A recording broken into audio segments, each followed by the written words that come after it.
gentlemen, podcasting since 2005.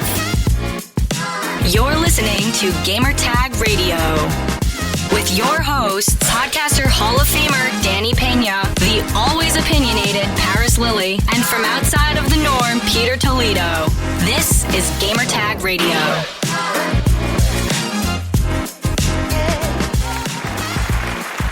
All right, welcome to Gamertag Radio, episode 1196, live from Las Vegas. This is your host, Danny Pena, and I've been super busy the past few days because I came here for DICE 2022, the DICE Summit, and that we were there for a couple of days, and we got to see a lot of people from the industry, people that I haven't seen in like multiple years, like 2-3 years.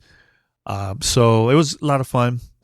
I probably will talk more about that in the future, but also this week was our 17th year of Gamertag Radio. So I had a great conversation with my fiance Rihanna, and we talked about just overall my career and everything since the launch of Gamertag Radio. So, and these also before GTR. So that was a great conversation. It was originally for Twitter Spaces, so we did it both at the same time, Spaces and the recording of the podcast. So you're going to hear us talking to people that were listening on Spaces. So it was a great conversation, and she was actually asking me a lot of questions about everything GTR, podcasting, how I started, and some really, really great questions. So can't wait for you guys to listen to it here on GTR. But first, head over to GamerTagRadio.com. Listen to our past episodes. You also could find us on any podcast app. All you have to do is just search for the show, Gamertag Radio. When you see us, subscribe, follow us, and also the most important thing is post your review. Doesn't matter if it's on Apple Podcasts, Spotify, or any other podcast app. Every time you subscribe and also post a review, will help us climb the top of the chart. So we need your support. It only takes a few seconds of your time. Go for it. Review right now. I think on Spotify we have 195 reviews, and let's go over 200. Let's do it. All right. Again, few seconds of your time. Now, if you'd like to be part of our family discussion, here's how you could contact us. Send us your feedback or questions. Give us a call at 786-273-7GTR. Email us at fanmail@gamertagradio.com or leave a message on speakpipe.com/gamertagradio.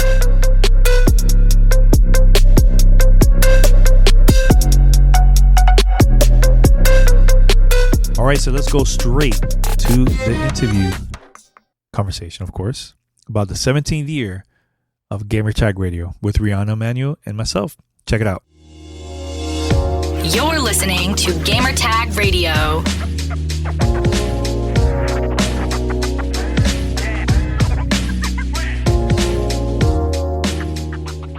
And also joining me, special episode here of GTR is my fiance, beautiful fiance, Rihanna Manuel. Hello, Rihanna. Hello, Danny. Yeah, I'm sitting right next to you. So again, there's some pausing and unpausing happening. So pardon the second delay, everyone. And as Danny said a few minutes ago, we are going to keep this to just him and I, because I have lots of questions for Danny about what it's like to celebrate 17 years of podcasting. Danny, explain to us what your podcast journey has been. Like, how did you get to the beginning stages of Gamertag Radio all those years ago? Yeah. So I'm gonna go back to this was 1998. There was a radio station that I discovered using my friend's computer. I also will go to like the library in Miami, and I would just like test out the streaming services at this time. It was called 88 Hip Hop. It was called the show. It's from a network called Pseudo. So Pseudo had a lot of different shows, like rock, entertainment. I think there was also a video game show there too. I've never got to hear it during the time because I was more into the hip hop scene, 1998 around there. So I was at my friend's house and I heard that Nas was going to be there to do an interview. I think one of his albums was coming out during that time. Can't quite remember. And then after the interview, did like a freestyle. And I was listening to this through a 56K modem. So the quality wasn't that great compared to how it is now. But that inspired me to also start a radio show during that time. But it was so expensive to do it that we decided to just wait a little longer. But previously, I will go to a lot of the local radio stations in Miami, and we'll do like mixes. We'll do shows, especially pirate stations, because that was like the big thing in Miami. Miami in the 90s was known as the #1 city with the most pirate stations. What I mean by saying that is stations that's not approved by the FCC. So like DJ Khaled, for those that know, I used to work with him back in the days. He has his show on this radio station called Mix 96. It was only available in Miami, Florida. So he had a show from like 2 to 4 or something like that. So, but anyways, I was doing that like college radio, pirate station, and all that, and it was a lot of fun. But I always wanted to have like my own show. I don't know if I want to do it like hip hop wise or gaming. So fast forward 2001, I was living now in New York City. I was there for college, and then I discovered this website called mp3.com, where a lot of music artists will upload their music there. And every time someone will listen to their songs or buy their albums, you could do that CD wise. You could get it from there. You also get paid. So I was like, man, I should do my own show, talk radio about Phantasy Star Online. I'm a huge fan of the game, and I did it through there. And my first check was $500, and I was like, okay, this show is getting a lot of success, a lot of buzz going around. Even IGN, I think, featured us. They had a couple articles about the show, because during that time, Phantasy Star Online was like a big thing. This is when the Dreamcast was kind of big in the United States before PlayStation 2 came out. So yeah, that's how I decided doing that. And then eventually I changed it to like about a radio show about all video games. But it took me a while to launch Gamer Tag Radio. This was like, I was talking to my brother around 2004, the end of 2004, and it took us exactly over 2 months to come up with a name, Gamer Tag Radio. He didn't like the name. He said it sounded corny. So I had to convince him, and then we launched GTR February 25th of 2005. Sorry for the long answer, but yeah, there you go. No, that's all good. That's what we're here for, is these long answers, because there's obviously lots of podcasts out there today in the gaming space and beyond, all sorts of genres now. But in those early days, I have to imagine you were one of the first to do gaming content. Talk a little bit about what it was like to connect with other podcasters and learn about other people's shows, and you maybe being a little bit more isolated and alone as being something that a podcast that focused on gaming coverage specifically. So there was a couple shows that was around that time. There was one called Gaming Noise. Shout out to Chip and Zach. They launched their show also during the Dreamcast days. Also, Orange Lounge Radio. Shout out to the whole crew. They're still doing it now to this day. And I know there was other ones too, but I think those were the ones that stood out to me around that time. But the thing is, when podcasting launched around the end of 2004, there was no iTunes, there was no Spotify. So the podcasting community came up with an app and websites too. There was one called Podcast Alley. There was another one called Podcast Pickle. Think of it as like a directory of all shows. They even had a way to subscribe. You get news once there was like a new episode. People could post reviews. So it was a lot of the podcasters doing that instead of like the listeners. So when I started promoting Gamer Tag Radio during that time, I will go to the local stores and I'll pass out flyers and I let them know, hey, I have a show, check it out. It's all about video games. And I will never mention the word podcast, because if I do that, then it will create, like, people will be like super confused. Okay, I need to buy an iPod in order for me to listen to the show. I'm like, no, that's not how you can listen to the show. So everybody was listening through the PC. There was no smartphones. There was no Android. There was no iPhone. None of that stuff, man. And no apps. So for you to listen to and discover a show, you have to be like super hardcore on whatever it is. It could be comedy, gaming, or just into podcasting in general. So it was hard for me to get the word out. And we would do a lot of cross promote. I'll be on other shows and they'll come to our show, and that's how we'll get the word out and everything. And there was no social media back then. It was all message boards. So I'll go to like Team Xbox and other places to also get the word out. And I think that's how Paris discovered Gamertag Radio, was through the Team Xbox message forums. He saw that I posted a big interview there of something that got leaked with Xbox 360, and he became a fan ever since. So it's interesting that back then was 10 times harder to get the word out, and now it's super easy for anyone that are planning to become content creators. They could easily just have apps everywhere, promoted through social media. Back then it was a lot harder for us, man. So yeah. Wow, that's really interesting to hear that the landscape was so different, and even the technology that existed at that point was different. But we had proto RSS feeds and proto distributor platforms. That's really cool to hear about. So I'll take a pause really quickly from our show recording and just welcome everybody who's joined us. Thank you so much for listening in. Danny and I are recording this for an episode of Gamertag Radio, but here live on Twitter Spaces, we can take a couple questions after our conversation is over, and that won't be on the actual podcast, but happy to talk with everybody because 17 years of podcasting is very rare. So please hang in there. If you made a request, we'll be doing a short conversation, and then we'll open it up to some Q&A after. So Danny, what I would really love to hear more about is, doubling down into that technology conversation. What was it like creating your recordings and getting them uploaded and distributing them, 17 years ago? Obviously, technology has had quite a boom in our lifetimes and looked very different back in, the early 2000s. So the way how I used to record, and all this was all in real time. Like, this was super complicated for me. The quality wasn't that great. I will always record through a tape recorder using my cassettes, and then in real time connect. I had a radio tape recorder, a tape deck that it was connected to my computer. So I'll press play and then record from the computer. So that's how I used to do it back then. And I will use a program. I think it was Music Match. I think it was called something like that. I can't remember. So the thing is that during that time too, I only had a 56K modem. So because there was no broadband, there was no DSL access like around 2001.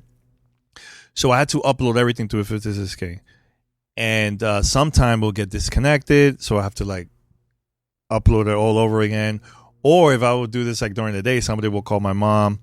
The connection would get disconnected. It was super complicated doing that, man. But yeah, it was very complicated. Like so what I will do, I'll record, then I'll record to the cassette. Then I have like music, and I'll play. Like, also I have like a little mixer, so I'll blend in some music, little cool intro, and then I'll put the audio in there, and I will do that, like pause play. That's how I used to edit back then, man. So yeah, the audio came out, and people will go to the website. Like, there was no notification when there was like a new episode. They had to go to the site in order for them to see new episodes. This was like during PSO radio. Now fast forward to Gamertag Radio. Now podcasting existed now, because now there was RSS feed and everything during that time. But again, you have to go either using your computer, or if you have a third-party app, it will also automatically download the show. But it was not that many people that had access like that back then. So the cool thing, now during that time, there was iPods, and there was like MP3 players where people could manually have to download from the computer and transfer to the device. Or if you have an iPod, you have to like connect it to your computer, and iTunes will say, okay, you have this many episodes, and it will automatically put it in to the device. But you have to have that like connected. Now you could do everything wirelessly everywhere. But it was very, very complicated back then.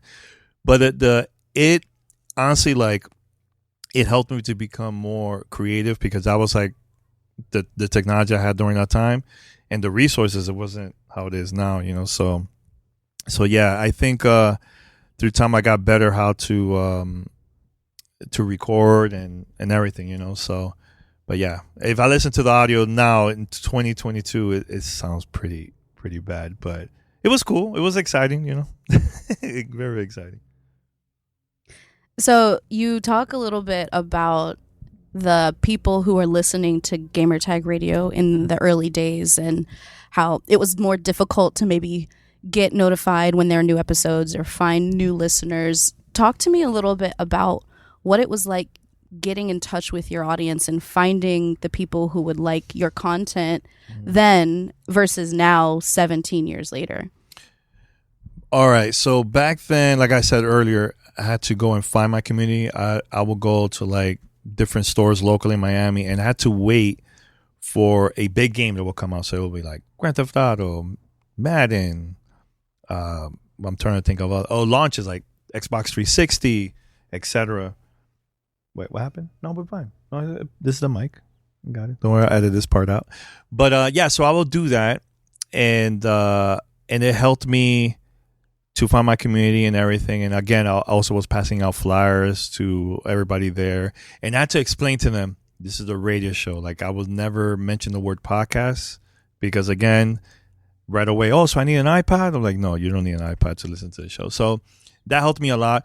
Also, I used to do a lot of meetups in Miami. So like the first meetup we did, it was at one of my cousin's office, and we had 50 people that I invited. So I told everybody, look, bring your Xbox, bring your TVs.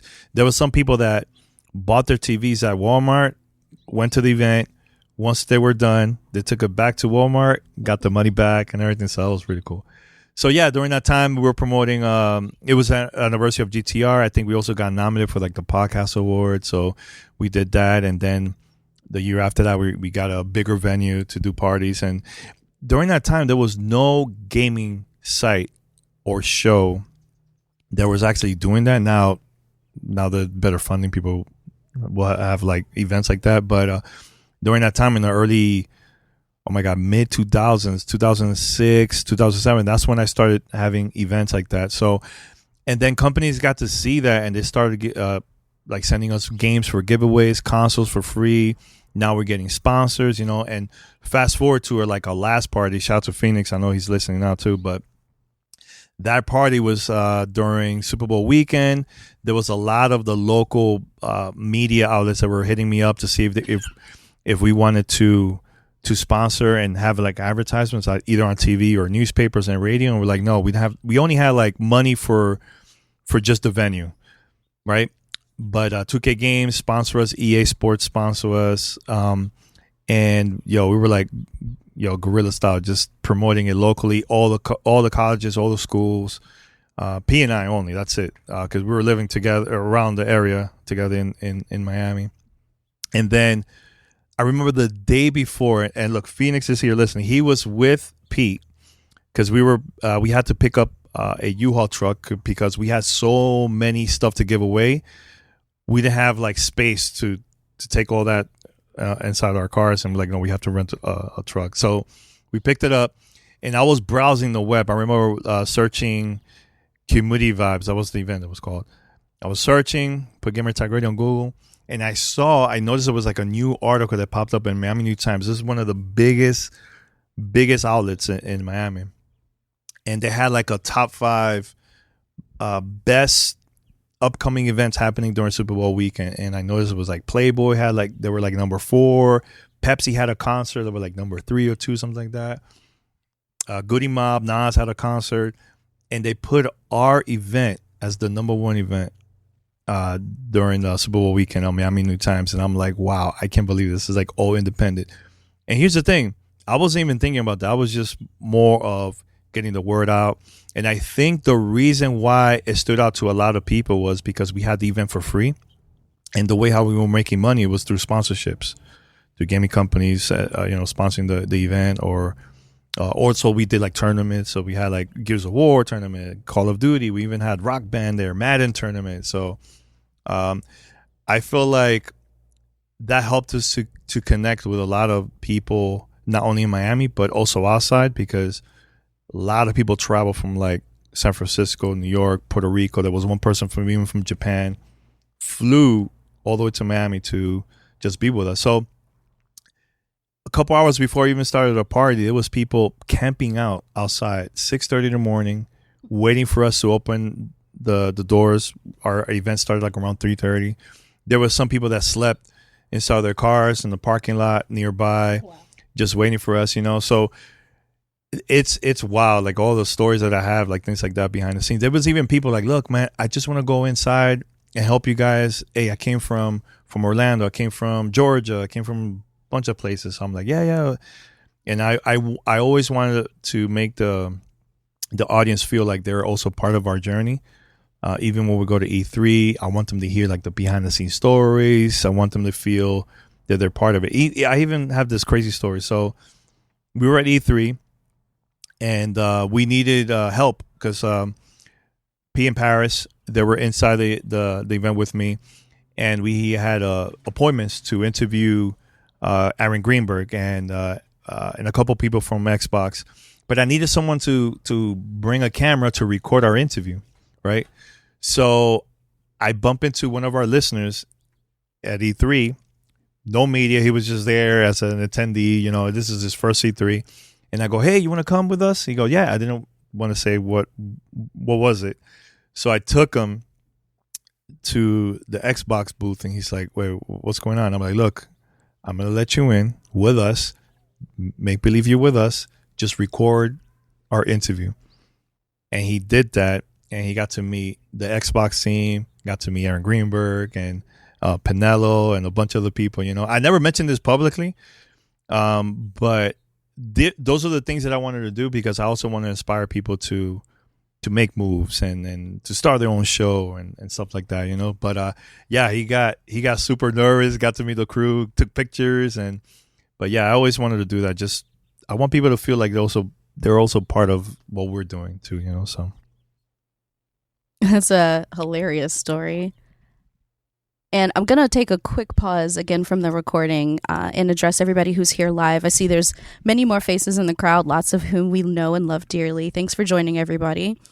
Wanted to quickly say this is a recording that we're doing for Gamertag Radio, so we will do just the interview portion first. And then afterward, if anybody has questions or comments they would like to make to Danny, you can definitely do that. Just hang in there. We're going to do a couple more minutes of just this one-on-one interview, and then we will switch gears back to the live show. Mm-hmm. So, Danny, the next question that I have for you is a two-parter, because you've been in the game for as long as there was a game, and you're still successful, and there's not a lot of outlets, there's not a lot of podcasts who can claim the same. Mm-hmm. So the first part of my question is, what are some things that you have brought into the current iteration of Gamertag Radio from the previous iteration that you feel gives you that edge? And the second part, what are some things that you've done differently since there's been these advancements in technology and a lot more noise in the space? Wow, those are great questions. Oh my God, Jesus, Ree, you're killing me here. When I first started the show, I always, like I said earlier, I want people to feel like they are also part of the journey, part of the conversation. I always wanted to have conversation with people on our show, and I want them to feel comfortable for them to open up. So, for example, I had Reggie on our show, and I had so many questions about how was it for him, like growing up in the Bronx in New York City. No media outlet ever asked that question to Reggie. They will start saying about like Nintendo and the business and sometimes those gotcha questions, and I didn't want to do that. There was even people telling me online, on Twitter, and even through email, oh, you have to ask Reggie about like the stocks of GameStop, and he's part of the board. And I'm like, why I should ask that question? I feel like that's like a waste of time. Even when we had Phil Spencer on the show, there was people telling me, and also Paris and P, shout to the crew, oh, you got to ask him this and this and that. Hey, there was even one person telling us, you should ask him how much the Xbox Series X is gonna cost. I'm like, wait, why the Xbox is gonna do that on our show? instead of announcing that like an event like E3 or Gamescom. You know, we're not big like that. You know what I'm saying? So it just doesn't make sense, like the time and everything like that. But, you know, for me, it took a lot of time to even book those 2 interviews. Like Reggie took me 10 years. Phil, I started having that conversation like summer, right? And I got the green light January, a month before our 1000 episode. Like that was even 100% it was going to happen, you know? And Phil posted that tweet while he was traveling in Japan back in late January, that he was going to be on the podcast, you know? So that helped me out. Give me 1 second. What happened, Ree? No, where are you going? No, Ree. We're good. We're good. Hold on a second, everyone. We're good. Don't worry. They don't pick up. I'll edit this part. So the goal for me is like I just want people to feel comfortable. You know, like 1 year, we went to, I think it was Timefall, and I was with Paris in that event. And first of all, we were there. We were the only podcasters there. There was like no other show there. It was all YouTubers and live streamers, right? And while we were standing in line, I looked at Paris, and Paris looked at me, and we were like, bro, we're like or dinosaurs. Like we have to make a change. Like we're not doing anything with video. It's just audio and so on, right? But we went inside. There was content creator that was just strictly capturing video content of them playing, and there was some that did interviews like with the Respawn dev team and everything. And I noticed that some of them were kind of uncomfortable because a lot of the people that were on camera, they were just being that character that they used to when they do YouTube content. And Paris and I, we always been like the same. You know, we sat down with multiple people that we interviewed them, and they felt so comfortable that they opened up and said things that nobody else asked those questions, you know, and they answered pretty cool and everything. And then I remember later that night, PR just came up to me in Paris, and they said that was like their favorite interviews out of the 2 days event that we had here, you know. And even this is a cool story. I never mentioned this, but you know, even when I interviewed Keanu Reeves, I was the only gaming outlet to interview him, right? A couple of days before the release of Cyberpunk 2077. So a lot of the majority of the people that were interviewing him was all like BBC, CNN, like major media outlets, and international outlets too. I got the word that was his favorite interview with me. And they even mentioned, Danny, that was the most animated that we've seen out of the whole day they was doing interviews, because he felt so comfortable talking to you. And the question you were asking, like he's like laughing and cracking up. And, you know, that I always want to think outside of the box. I don't like doing what everybody else is doing, you know, and I think that helped me to become a better content creator because of that too. And you know, even having Paris and Pete with me throughout all these years, we will always like get feedback on like what we should do better, what we should do this and that. And because of them, I also become a better podcaster and content creator because of them. So the second part of the question, what you were saying, I can't remember now. The second part. What's changed? What's changed for us is now we're doing more video. I wish, and this is like my mistake, I wish we had like a main YouTube channel for us, because I know I've seen a lot of other creators and podcasts that have been doing that. And the reason is because a lot of people don't know this, and I never publicly mentioned this. You know, during that time where we were doing a lot of the podcasts, I would do it in my room. I never had like a setup for that, right? Paris had a better setup, and also Pete, but I was the one struggling. Like my computer wasn't that great, camera wasn't that good. I would use the webcam. Sometimes I'll even use like Connect with, you know, connected to the Xbox, and I'll sit there in the living room, and that's how I'll stream through the console, because I just didn't have a PC. But when it comes to audio, I could record audio anywhere. You know, I released 57 episodes with P in Paris during E3. Nobody in the history of gaming podcasts ever done that. You know, I'm proud of that, you know, and a lot of those old interviews got picked up by major media. I could say that every year that we release an episode of GTR, major media picked it up. Even in 2005, when we were the first gaming outlet that talked about the 360, Perfect Dark Zero, which is not a great game, but during that time, people were super hype about it, and we were the first outlet to get the word about that, Or I know CNN picked up something that we posted too about Connect. There was like a lot of things, interviews with like Peter Moore all over the web.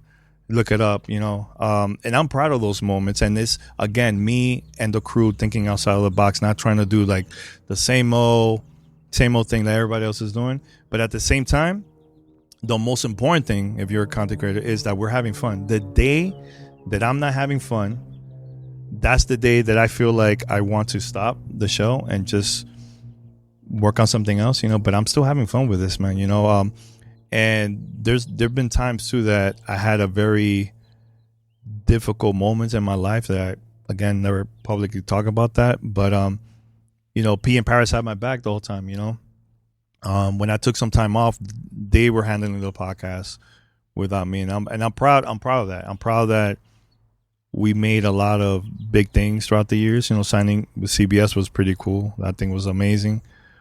Big interviews, having Peter Moore talk about like the 20th anniversary of Dreamcast. Nobody's ever done that, I'm very proud of all those things, man. So, and this, I feel like I still have a couple more years releasing, the podcast. And I think I can't wait for the future, And now with G4, it's been really interesting too, behind the scenes. It's been difficult too because I have a lot of things going on, my personal life and work, and also Twitter Spaces and podcasts. Like, there's a lot of things going on, but I'm still having fun. And I hope everybody else is listening to the show are also having fun listening to the content that we've been releasing. So go ahead. All right. So last question from me, Danny. Mm-hmm. What is one thing that you've not yet gotten to do with Gamertag Radio that you hope you can do in the future? Ooh, okay. So I've done TV, I've done radio, like actual radio. I've done, of course, podcasting. I think a book. Never done that, and hopefully that will happen. I want to share my story, and then I want people to, be inspired by that.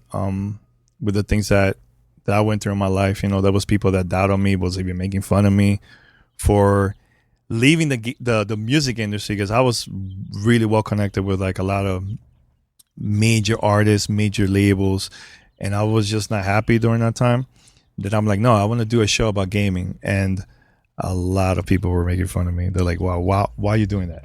About video games, But yeah, I think a book is something that I would love to do. Yeah, I've done documentaries. I made one that took me a couple months, but that one also talked briefly about GTR, the history of the show, and about me too, and I got awards from that too. And I did early screenings with like the fans all over the world. Twitch featured us. I remember they put us on the front page. I was very nervous about that, and people were loving it. They were giving us great feedback about it too. So yeah, I think a book will be the one that I would love to do. Amazing. And I know if you say you want to do it, it's probably going to happen. So I look forward to reading the story of Danny Pena and Gamertag Radio someday. So that's going to wrap up our 101 interview for today, for this episode of... We can have questions from We're going to do questions and answers with our live audience here on Twitter Spaces. But that about wraps up our 101 interview for this episode. Thank you so much, Danny, for giving me the opportunity to ask you these things on air instead of our normal everyday conversations. You have an absolutely incredible story, and I'm so glad that you continue to share it and inspire others. And I can't wait to see what's next for you.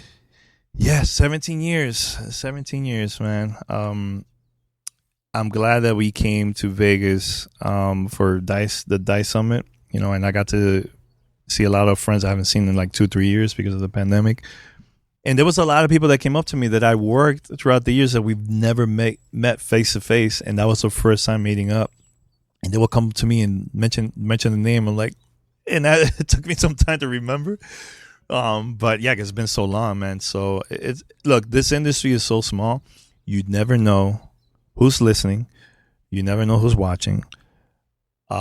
Be smart on what you post, not only content wise, but also like through social media. Because look, one thing I realized when I was introducing people to Yuri, right? I was like, oh, this is my fiance, Rihanna. People are like, oh no, I seen the tweets. I'm talking about higher ups, really higher ups of an industry that were saying the same thing. Oh no, I seen the tweets. I'm like, okay, so. Well, it's nice to know Phil Spencer thinks I have good dance moves. Yes, he did mention that.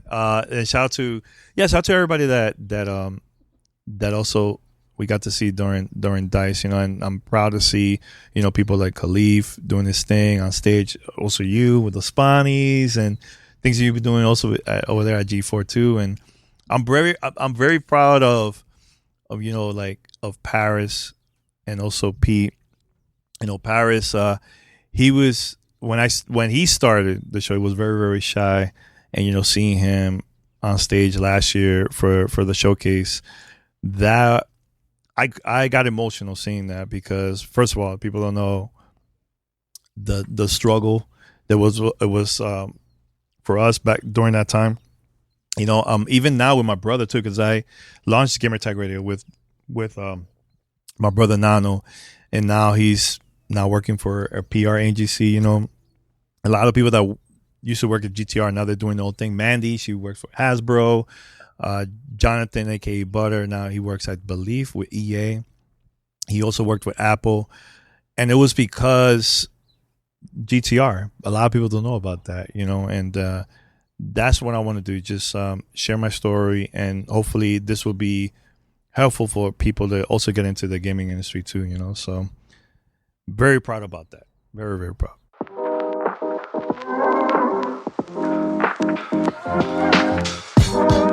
This is Gamer Tag Radio.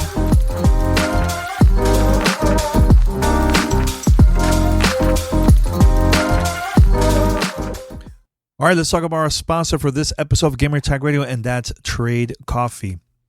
Hey, listeners, 90% of coffee from the grocery store is actually stale. You heard that right. The coffee you know and think you love needs an upgrade. Instead of rebuying the same old, let Trade Coffee send you something fresh and roasted that you're literally guaranteed to love. Now, again, whether you're a coffee nerd like myself or just want a better daily cup, Trade's real coffee experts taste test over 400 roasts and use technology to match you to your ideal coffee based on your preference and brewing method. Taking the coffee quiz to get started is super easy. Only a few minutes of your time. Trade Coffee guarantees you will love your first bag, or they will replace it totally for free. Of course, Trade Coffee has been featured in many places like New York Times, Wired, GQ, and has delivered over 5 million bags of coffee. The description is no hassle. Skip the shipments, change your frequency, or cancel at any time. Now, I mentioned this previously on Gamer Tag Radio. Again, I love coffee. I even had a show called Cafecito con Danny when I was streaming a lot on Twitch, and they've been sending me now. I have like 3 bags already, and I've been changing it, here and there. And one of the bags that I love a lot is Alma Coffee. My God, it tastes so good. I've been using that every morning when I wake up, right before I go to work, or even before I start recording a podcast here at GTR, and I just love it. So now, for you, our listeners, right now, take advantage of this. Advantage of this deal. Right now, Trade Coffee is offering a total of $20 off for your first 3 bags when you go to drinktrade.com/GTR. To get started, take their quiz at drinktrade.com/GTR and start your journey to your perfect cup. That's drinktrade.com/GTR for your $20 off your first 3 bags. We'd like to say thank you to Trade Coffee for sponsoring this week's episode of Gamertag Radio. This is Gamertag Radio. Voicemail at 786-2737-GTR.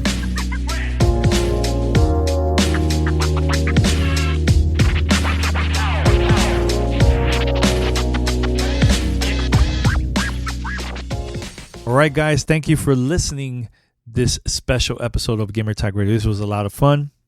Make sure to spread the word about it, and stay tuned. We have more content coming up in the future. We're going to take a couple of days off. I've been working on a lot of things behind the scenes, which I'll talk about in the future, but I just wanted to release this episode close to Monday, so but we're going to take this week off, and we're going to have more in the future, so stay tuned. All right, until next time, Danny Pena, I'm out. Take care.